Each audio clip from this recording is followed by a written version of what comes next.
Magandang araw sa inyong lahat, lalo na sa ating masisipag na tourism professional. Today, we are celebrating the passion and dedication at sa araw-araw na tapang na binibigay nyo sa tourism industry.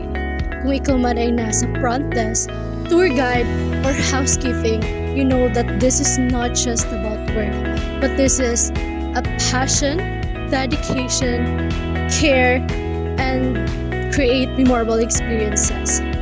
But let's be honest, may mga araw talaga na mabigat kumiti, demanding at guest, and ubos ng energy. That's where motivation comes in. Ngayong araw, pag-uusapan natin kung ano ba talaga ang motivation at paano ito gumagana sa tourism world. At paano natin may babalik ang passion kung feel natin na ito ay nawawala na. Motivation is the inner drive that pushes us to act, to serve, to grow. May dalawang klase ito. Una, intrinsic motivation, kung saan kapag ginagawa mo ang isang bagay dahil meaningful siya para sa'yo. Pangalawa, intrinsic motivation, kung saan you're driven by reward like salary, recognition, and promotion. Let me introduce to you Karil, a front desk officer sa isang busy hotel sa Laguna. She wakes up early, greets guests with a warmth, and solves problems with a grace. Hindi lang dahil sa paycheck niya, but because she genuinely loves making people feel welcome. That's intrinsic motivation. Pero may pangarap din siya na maging manager balang araw. That's extrinsic motivation. Both are valid, both are powerful. The key is knowing what fuels you.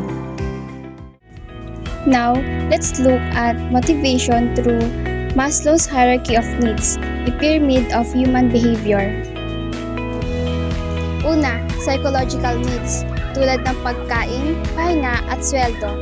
Pangalawa, safety, job, security, and kalusugan. Pangatlo, love, belonging, teamwork, and friendship. Pang-apat, esteem, recognition, and respect. At ang panghuli, self-actualization, growth, and purpose. In hospitality, these needs show up every day. Take Rika, a housekeeping supervisor in Cebu. She started with basic needs, earning with her family, but over time, she built a strong bonds with her team, earned respect, and now mentor new staff. She climbed the pyramid from survival to significance. Motivation grows kapag natutugunan ang pangangailangan natin at kapag may saysay ang lahat ng ginagawa natin.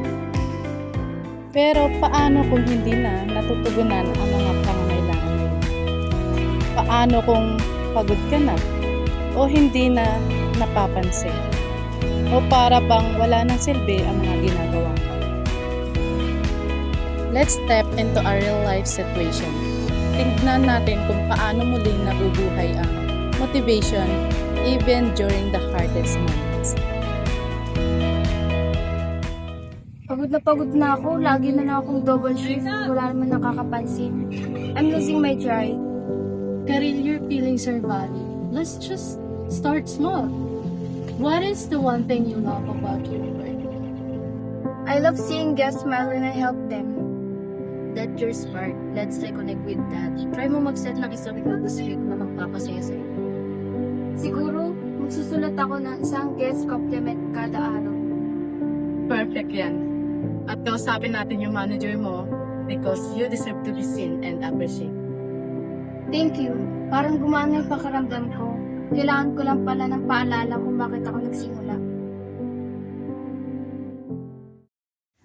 To wrap up, remember this.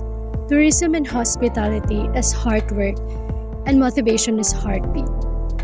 You are not just an employee, but you are ambassador of warmth, resilience, and joy. When life gets tough, go back to your why. Here's a quote that you can carry. People may forget what you said, but they will never forget how you made them feel. Thank you for being here. Keep serving, keep shining, and keep inspiring.